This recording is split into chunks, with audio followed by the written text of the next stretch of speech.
الحمدللہ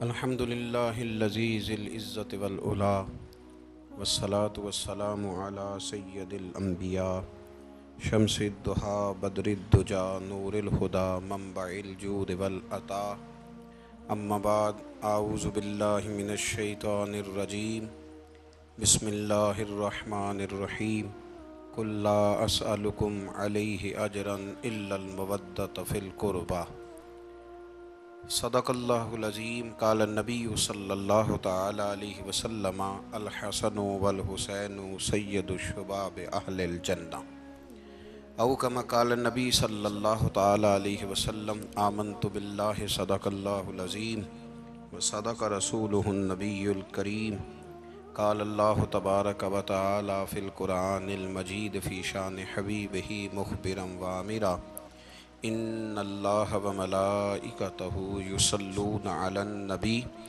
یا ایہا الذین آمنوا صلوا علیہ وسلموا تسلیما الصلاة والسلام علیک یا سیدی یا رسول اللہ وعلی آلک واصحابک یا سیدی یا حبیب اللہ الصلاة والسلام علیک یا سیدی یا رحمت للعالمین وعلى آلك وأصحابك يا خاتم النبيين اللهم صل على سيدنا ومولانا محمد معدن الجود والکرم وآلہ وصحبہ وبارک وسلم۔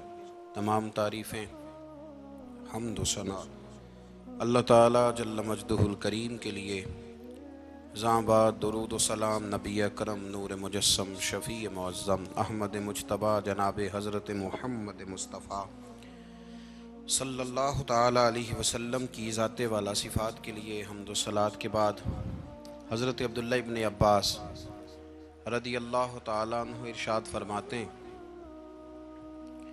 نبی کریم صلی اللہ تعالی علیہ وسلم کے کچھ صحابہ نے اس بات کو محسوس فرمایا کہ نبی کریم علیہ السلام کے اخراجات بہت زیادہ ہیں، کثیر تعداد میں مہمانوں کا آنا جانا رہتا ہے، بہت سارے لوگوں کی مہمان نوازی اللہ کے محبوب کے ذمہ کرم پر ہے، اور اس کے برعکس صورتحال یہ ہے کہ سرکار کے بظاہر جو آمدن کے ذرائع ہیں وہ بہت کم ہیں۔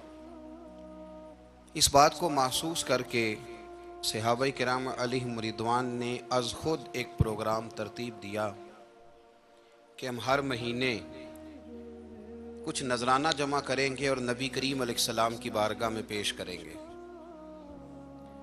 اور عرض گزار ہوں گے کہ یا رسول اللہ صلی اللہ علیہ وسلم، آپ نے جو ہم پر احسانات کیے ہیں ان کا بدلہ تو نہیں چکا سکتے، پر چلو یہ تھوڑی سی خدمت ہے اگر ہماری قبول ہو جائے۔ صحابہ نے جب وہ نذرانہ جمع کیا تو اب ماحول یہ بنا کہ جمع تو کر لیا ہے تو اتنی جرت کون کرے گا کہ سرکار کی بارگاہ میں جا کے عرض کرے۔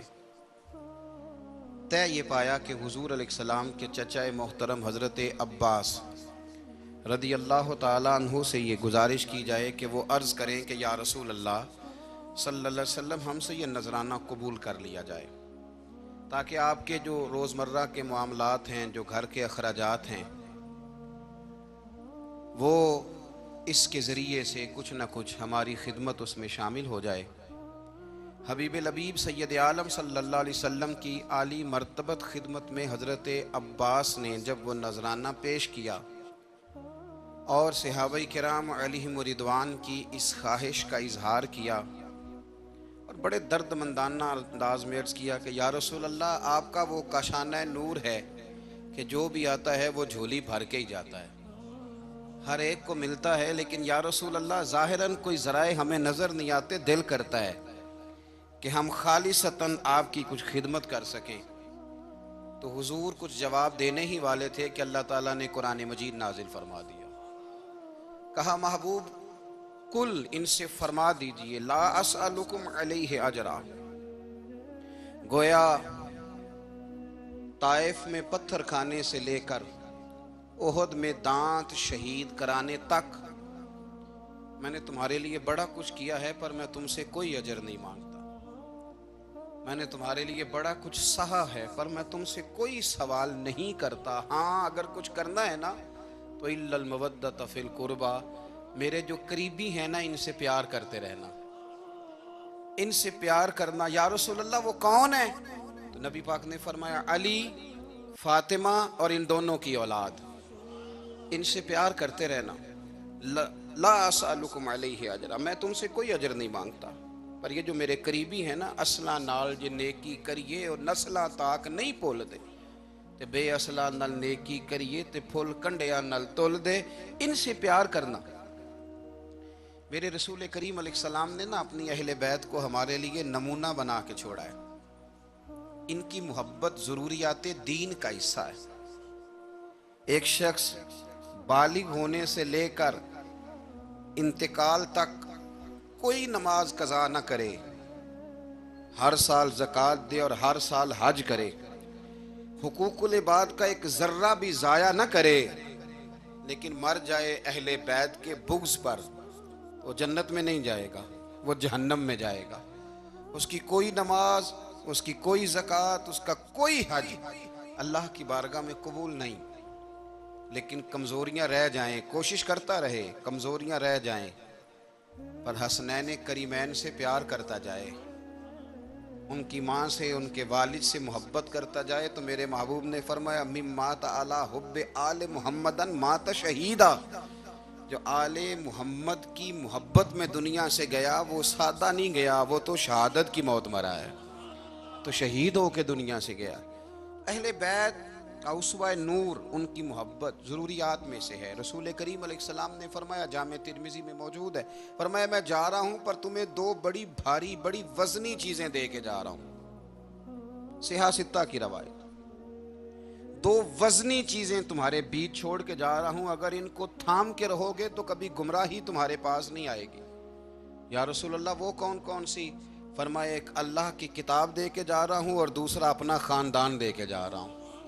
اگر اہل بیت نبوت کو تھامے رہو گے، ہمارے بزرگوں نے لکھا ہے کہ یہ جو حضور نے کتاب اللہ اور پھر اپنی اہل بیت کا تذکرہ فرمایا، تو اس کا مطلب یہ ہے کہ تھیوری دیکھنی ہوئی تو قرآن دیکھنا، اور پریکٹیکل دیکھنا ہوا تو علی اور فاطمہ کو دیکھنا، حسن اور حسین کو دیکھنا، ان کو دیکھنا۔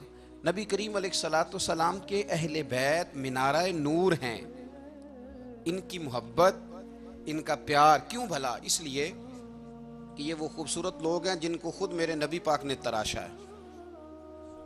ان کی سیرت میں جتنے رنگ ہیں وہ رسول کریم نے خود بھرے ہیں۔ ان کی ایک ایک بات کا خیال نبی پاک نے رکھا ہے، حضور نے از خود انہیں اپنی صحبت عطا کی ہے۔ زیادہ دور نہیں تھا سیدہ فاطمہ کا گھر، مسجد نبوی کے ساتھ تھا، اللہ کے رسول دن میں 2 دفعہ جایا کرتے تھے۔ پھر بھی کبھی کبھی فرماتے فاطمہ میرا دل کرتا ہے آج میں رات تیرے گھر میں قیام کروں، تو سیدہ فاطمہ الزہرا فرماتی ہیں کہ آمنہ کے لال اس طرح بھی میرے گھر میں قیام کرتے تھے کہ حضور چارپائی پہ لیٹتے تھے تو ایک کندھے پہ امام حسن کا سر ہوتا تھا اور دوسرے پہ امام حسین کا سر اقدس ہوتا تھا، اور فرماتی ہیں رات کو کبھی حسنین کریمین دودھ مانگتے تو میں اٹھتی دودھ دینے کے لیے، تو حضور فرماتے لیٹ جاؤ آج میرے ساتھ سوئے ہیں تو دودھ بھی میں ہی پلاؤں گا، تو محبوب اٹھتے ان کے لیے دودھ لاتے برتن سے نکال کے۔ حضور نے انہیں وقت دیا اور پھر ان کی چھوٹی چھوٹی چیزوں کا خیال رکھا۔ صحیح بخاری میں موجود ہے، تربیت پر توجہ دی۔ امام حسین تشریف لائے، ابھی عمر مبارک 7 سال کے قریب تھی، مسجد نبوی میں صدقے کی کھجوروں کا ڈھیر لگا ہوا تھا۔ چھوٹا بچہ جو ہوتا ہے نابالغ، اس پر شریعت کے احکامات نہیں آتے۔ صدقے کی کھجوروں کا ڈھیر تھا مسجد نبوی میں۔ یہ تربیت ہے، یہ ٹریننگ ہے جو اللہ کے محبوب نے خود انہیں عطا فرمائی۔ صدقے کی کھجوروں کا ڈھیر تھا، امام حسین حضور کے ساتھ آئے تو امام علی مقام نے ایک کھجور اٹھا کے منہ میں رکھ لی۔ شارحین نے لکھا ہے لگتا یہ ہے کہ کئی دنوں کی بھوک تھی، کیونکہ یہ فاقہ اہل بیت کا بڑا محبوب ہے۔ مجبور نہیں تھے، وہ تو خزانوں کے مالک تھے، پر غریبوں سے محبت کی وجہ سے فاقے کیا کرتے تھے، یہ ان کی پسند ہے فاقہ کرنا۔ تو ایک کھجور امام علی مقام نے رکھ لی تو اللہ کے رسول نے گلے میں انگلی ڈال کے نکال دی اور فرمایا حسین یہ صدقہ ہے، یہ میری اہل بیت کے لیے درست نہیں ہے۔ حضور نے خود تربیت کی، اور پھر سیدہ فاطمہ الزہرا نے نا اپنے بچوں کو تراشا، ان پر محنت کی۔ میں اکثر گزارش کرتا ہوں دوستوں سے، میں کہتا ہوں کربلا کا واقعہ کوئی حادثاتی نہیں ہے، اس کے پیچھے پوری ایک لاجک ہے، اس کے پیچھے پورا ایک فلسفہ ہے۔ ایسے ہی کوئی آدمی 3 دن بھوکا پیاسا رہ سکتا ہے؟ کسی آدمی کو صبح اس نے کھانا کھایا اور شام تک کھانا نہ ملے تو ٹانگیں کانپتی ہیں۔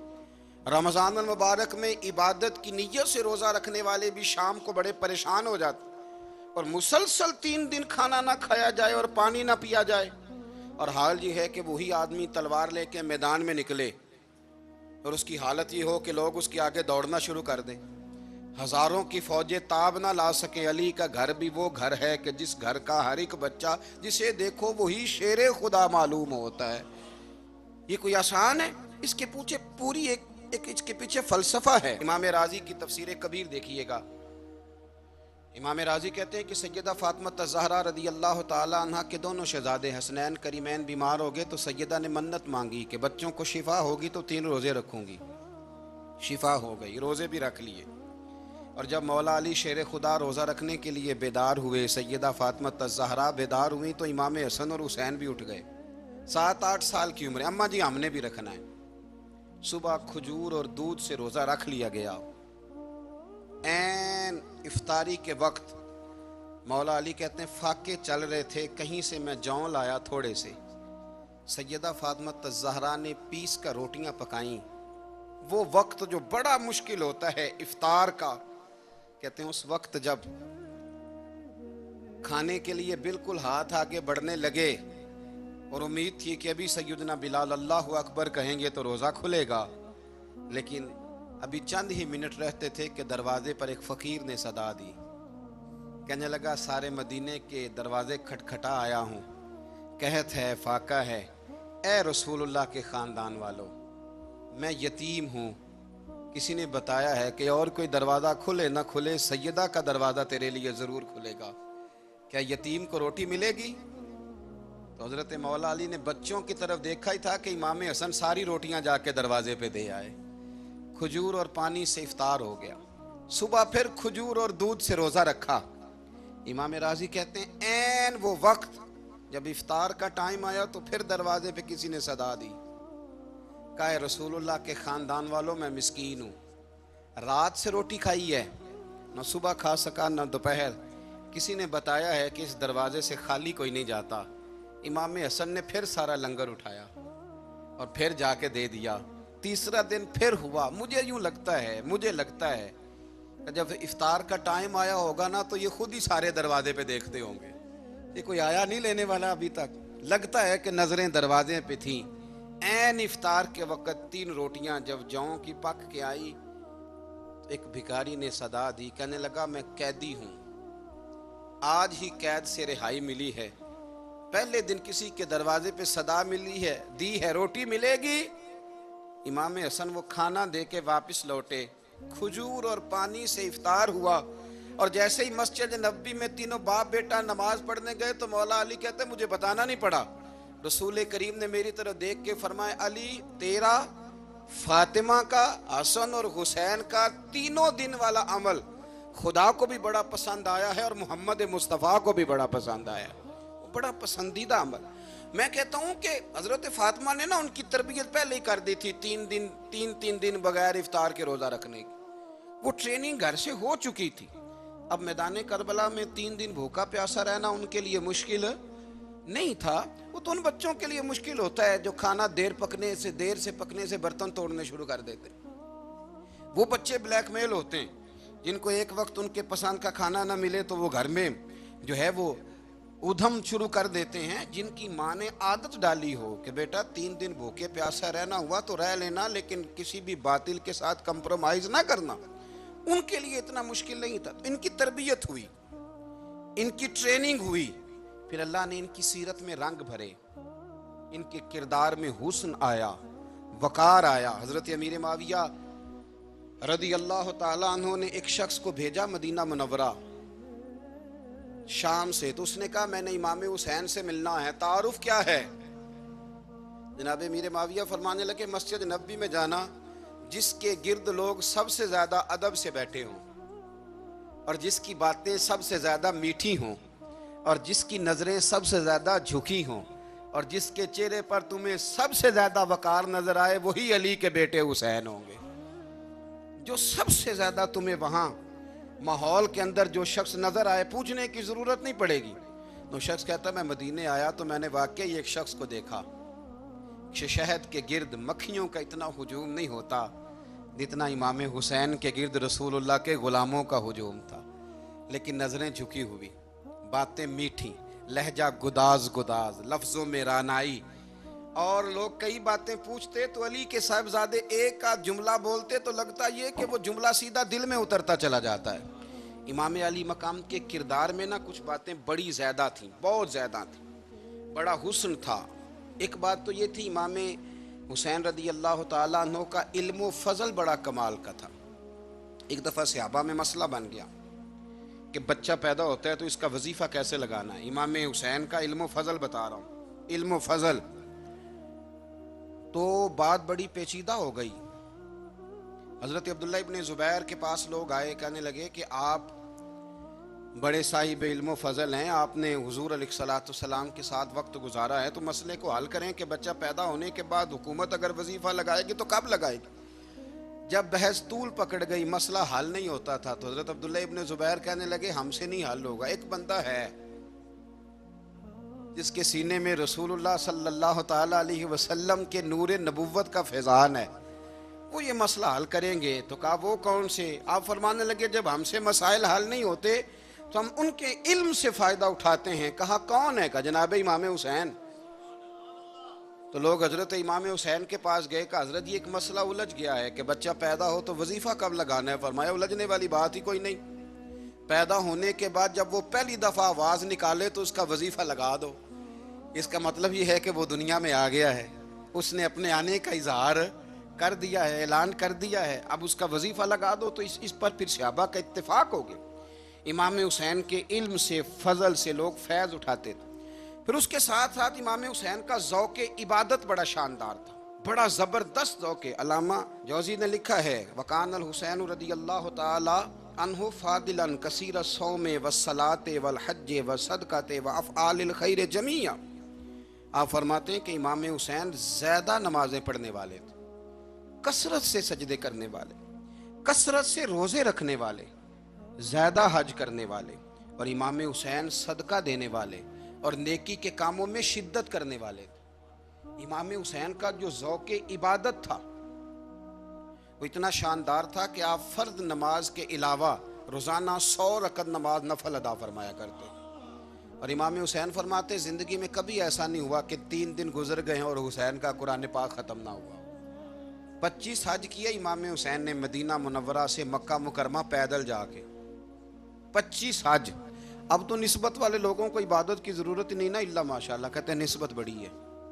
بھئی جن کی نسبت اتنی خاص تھی کہ حضور نے فرمایا یہ فاطمہ کے نہیں میرے بیٹے ہیں، ان کا تو حال یہ ہے کہ فرض کے علاوہ 100 نفل، 3 دن سے پہلے ختم قرآن پاک، 25 حج فرمائے. تو کس نسبت کی بات کرتا ہے؟ یہ نسبتیں تو ہیں جو انسان کو عبادت کے قریب کرتی ہیں. لوگوں نے معیار ہی بدل دیا ہے. حضرت سیدنا امام حسین کی شہادت کے بعد حضرت عبداللہ ابن زبیر رضی اللہ تعالیٰ عنہ نے قاتلان حسین سے خطاب کیا اور فرمانے لگے اللہ کی قسم تم نے اس شخص کو شہید کیا ہے جو راتوں کو لمبے لمبے قیام کرتا تھا، اور تم نے اس شخص کو شہید کیا ہے جس سے میں دن میں جب بھی ملتا تھا تو وہ روزے سے ہوتا تھا. تم نے اس شخص کو شہید کیا جو قائم اللیل تھا، صائم الدہر تھا، اس شخص کو تم نے شہید کیا. آپ کو پتہ ہے کہ میدان کربلا میں جب 9 محرم کو ابن سعد نے امام حسین سے کہا کہ جنگ کرو اگر یزید کی بیعت نہیں کرنی، تو امام حسین نے فرمایا 1 رات کی مہلت دے دو، 1 رات کی مہلت دے دو.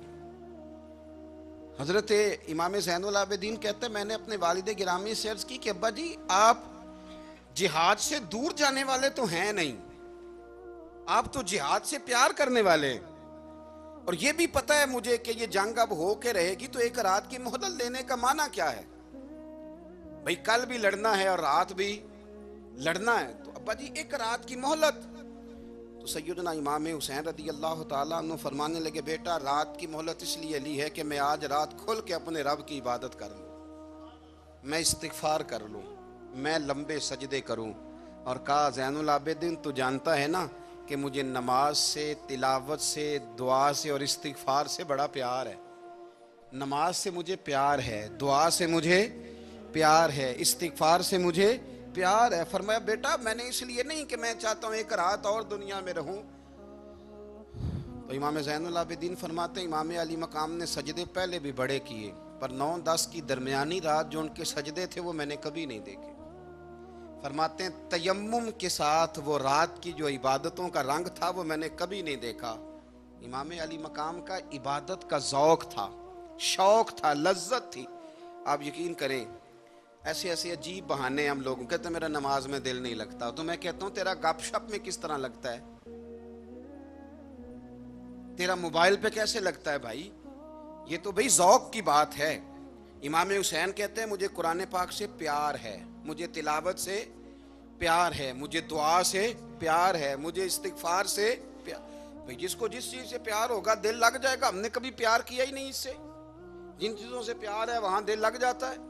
یہ ایک بہانہ ہے، ورنہ کثرت سے عبادت کرنا، ذوق پیدا کرنا، یہ تو اہل اللہ کا طریقہ ہے۔ والذین یبیتون لربہم سجدا وقیاما، رب کے بندوں کی علامت یہ ہے کہ وہ راتیں سجدے اور قیام میں گزار دیتے ہیں۔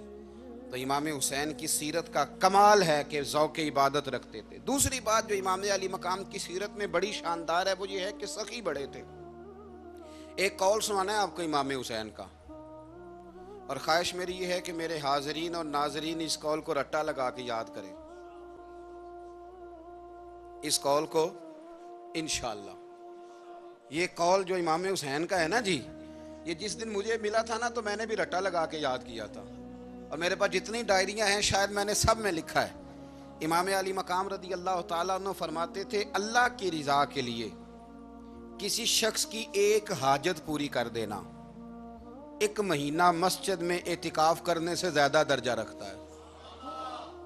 ایک بندے کی ایک حاجت پوری کر دینا 1 مہینہ پورا مسجد میں اعتکاف کرنے سے زیادہ درجہ رکھتا ہے۔ خدا کے بندے تو ہیں ہزاروں اور بنوں میں پھرتے ہیں مارے مارے، میں اس کا بندہ بنوں گا جس کو خدا کے بندوں سے پیار ہوگا۔ کسی بندے کی ایک حاجت پوری کرنا 1 مہینہ اعتکاف میں بیٹھنے سے زیادہ افضل ہے۔ اسی لیے تو میرے حبیب کریم علیہ السلام نے فرمایا تو رب کے بندوں کی حاجتیں پوری کرنے میں لگ جا، رب تیری حاجتیں پوری فرما دے گا۔ تو امام علی مقام فرماتے تھے ایک حاجت کسی کی پوری کرو۔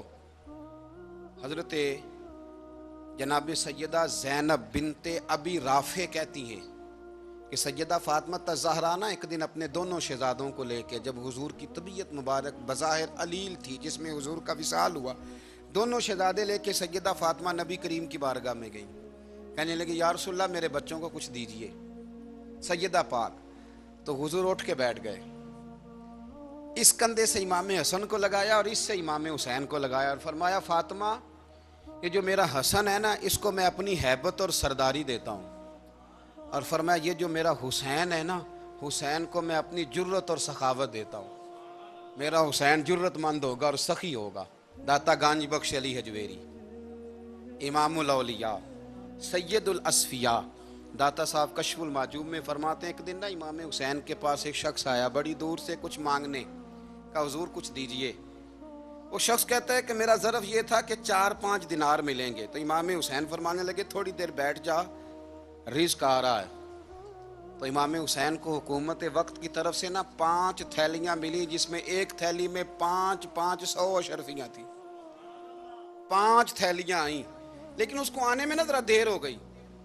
وہ 5 تھیلیاں جب آئی نا تو امام حسین اس کی طرف 5 تھیلیاں بڑھا کے نا، ذرا دیکھنا میری طرف غور سے، 5 تھیلیاں بڑھا کے نا تو فرمانے لگے میاں جتنا تجھے انتظار کرایا ہے نا اتنی ہم تیری حاجت پوری نہیں کر سکے، تو یہ نہ محسوس کرنا کہ حسین کے دروازے پہ بیٹھا بھی رہا ہوں تو ملا کیا ہے، یہ نہ محسوس کرنا۔ وہ شخص کہتا ہے جب میں نے وہ تھیلیاں کھولی اور پھر میری نظر امام حسین پہ پڑی تو میرے اندر سے آواز آئی اگر حسین ابن علی اتنے سخی ہیں تو محمد عربی کتنے سخی ہو۔ اگر یہ معیار ان کا ہے، ان کا یہ معیار ہے، اور خود بھیک دیں خود ہی کہیں منگتے کا بھلا ہو، خود کہنے لگے جتنا انتظار کرایا ہے اتنی تیری مدد کر سکے۔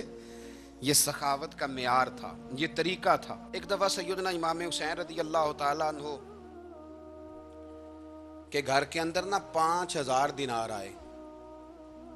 مسجد میں تھے, آپ کو 5000 دینار ملے, تو امام زین العابدین کہتے ہیں کہ مسجد سے لے کر گھر آنے تک امام حسین نے 5000 اللہ کے رستے میں خیرات کر دی. فرماتے میں نے کہا ابا جی 5 دینار کی گھر میں ضرورت تھی, مالاں والے سخی نہیں ہوندے تے سخیاں کل مال نہیں ہوندا, ایتھے اوتھے دوویں جہانی سخی کنگال نہیں ہوندا.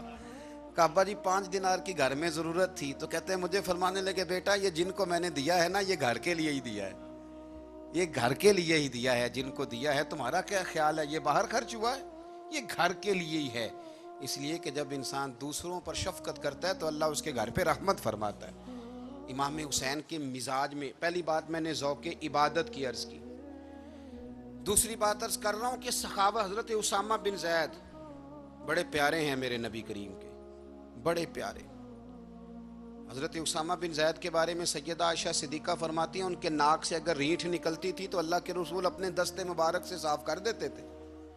اور سرکار فرماتے تھے کہ اگر اسامہ لڑکی ہوتا نا, ان کے غلام کے بیٹے تھے حضرت زید بن عمرو, اگر یہ لڑکی ہوتا میں اسے زیور پہناتا. بڑے پیارے تھے. لیکن جب ان کا آخری وقت آیا نا تو 60,000 دینار کا قرضہ تھا. رشتہ داروں سے کہا, دوستوں سے کہا, یاروں سے کہا, پر قرض ادا نہیں ہو رہا تھا. حضرت اسامہ بن زید کہتے ہیں بڑا پریشان تھا. جب حد ہو گئی نا تو حضرت اسامہ بن زید فرمانے لگے جاؤ کوئی حسین ابن علی کو خبر کرو, ان سے کہو میں نا غلام ہوں آپ کے نانا کا, مقروض دنیا سے چلا گیا تو کیا بنے گا. امام حسین کو خبر ملی تو دوڑے آئے. لاجپال اس پیر کو نہیں کہتے جو تگڑا نذرانہ لے کے تو ماتھا چوم لے, لاجپال تو اس کو کہتے ہیں کہ جب ضرورت پڑے تو وہ سر پہ موجود ہو.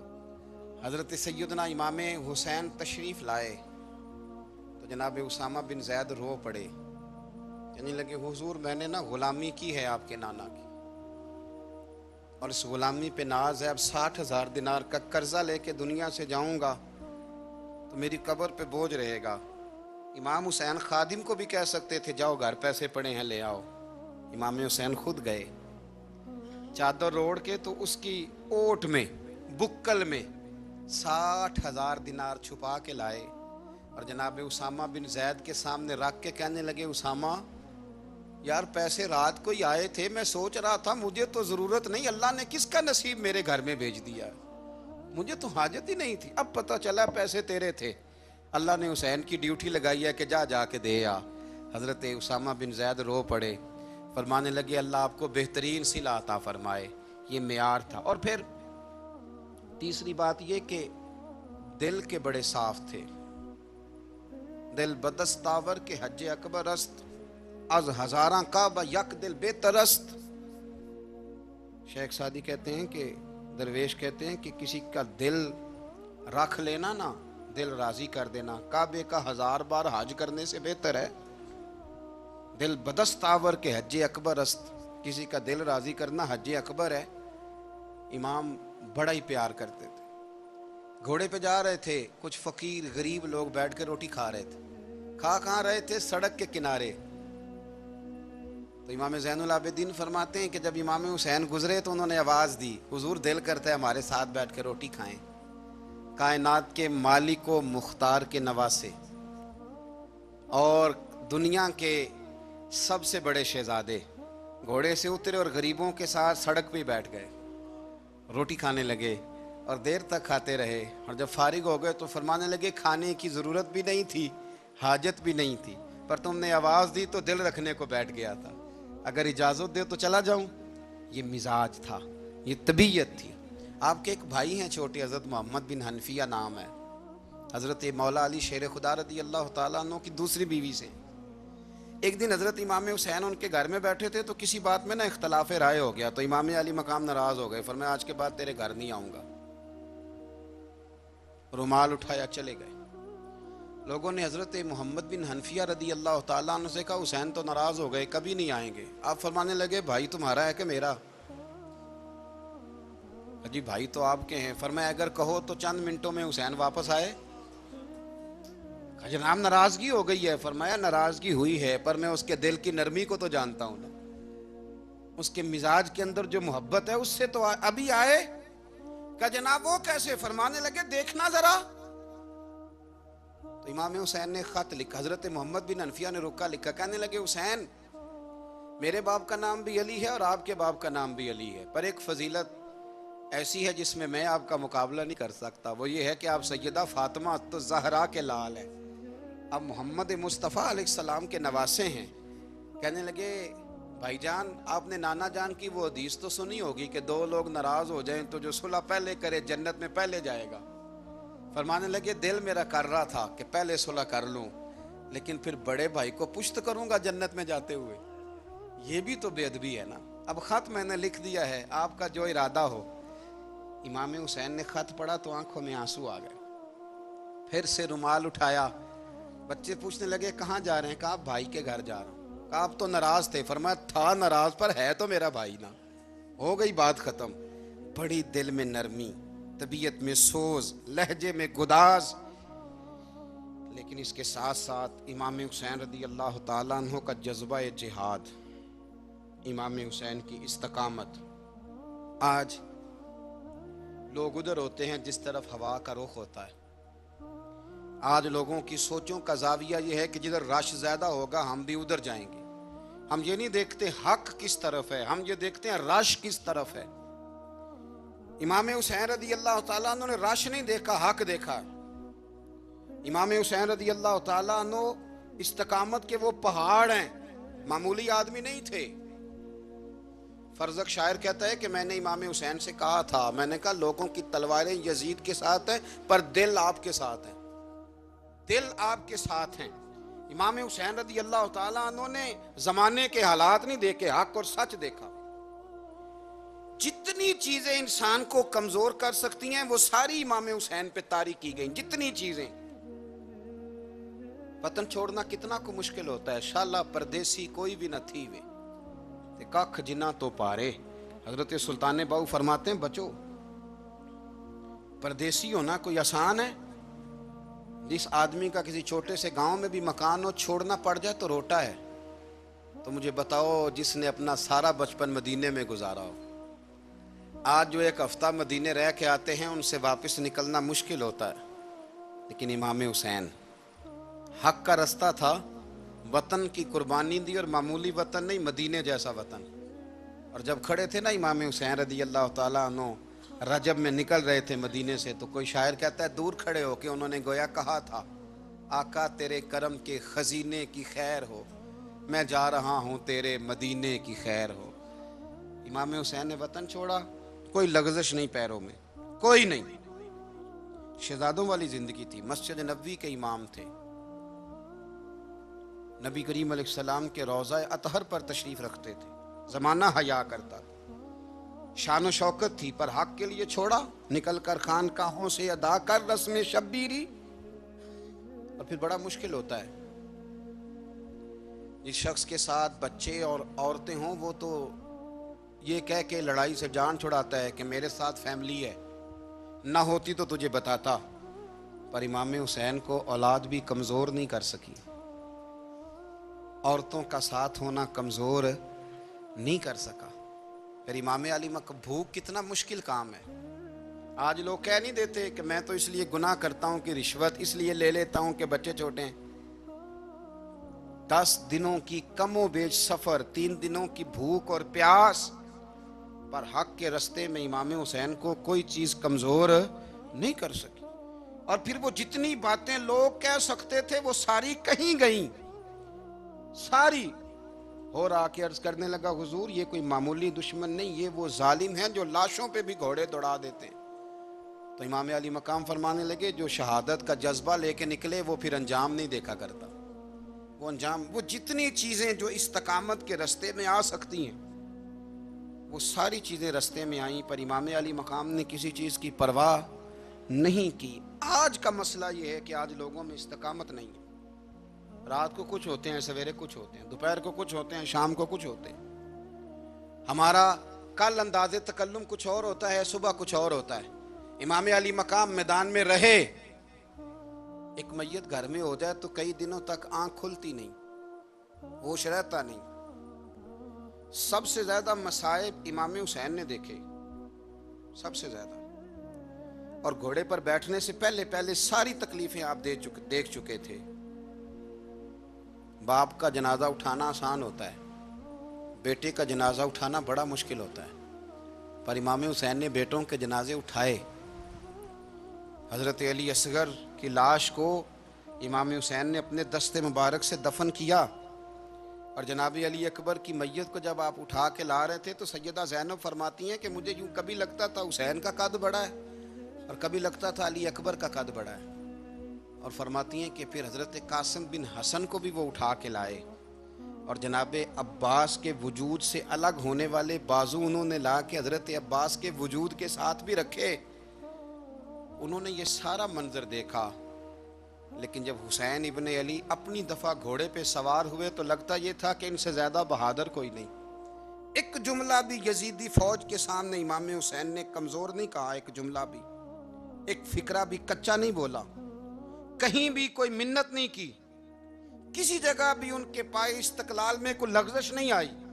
جب لوگوں کو پتہ چل جائے کہ اب سامنے موت ہی موت ہے، سوائے اس کے چارہ کچھ بھی نہیں، تو بہت ساری رخصت اور اجازت تو دین بھی دیتا ہے، پر امام حسین کسی جگہ کسی رخصت پر عمل کرتے نظر نہیں آتے، ڈٹ کے بات کی، ڈٹ کے، اور پھر جب میدان میں نکلے، اللہ اکبر، تو ابن سعد کہنے لگا کہ اگر دو دو کر کے ایک ایک کر کے جاؤ گے تو یہ 45,000 کا لشکر سارا حسین کاٹ ڈالے گا، یک بارگی حملہ کرو گے تو بات، اتنی استقامت، اتنا۔ آج تو لوگ ڈپریشن کے مریض ہیں، آج تو لوگ ٹینشن کے مریض ہیں، ہر دوسری بات میں لوگ کہتے ہیں وہ بڑا، پر کس بات سے؟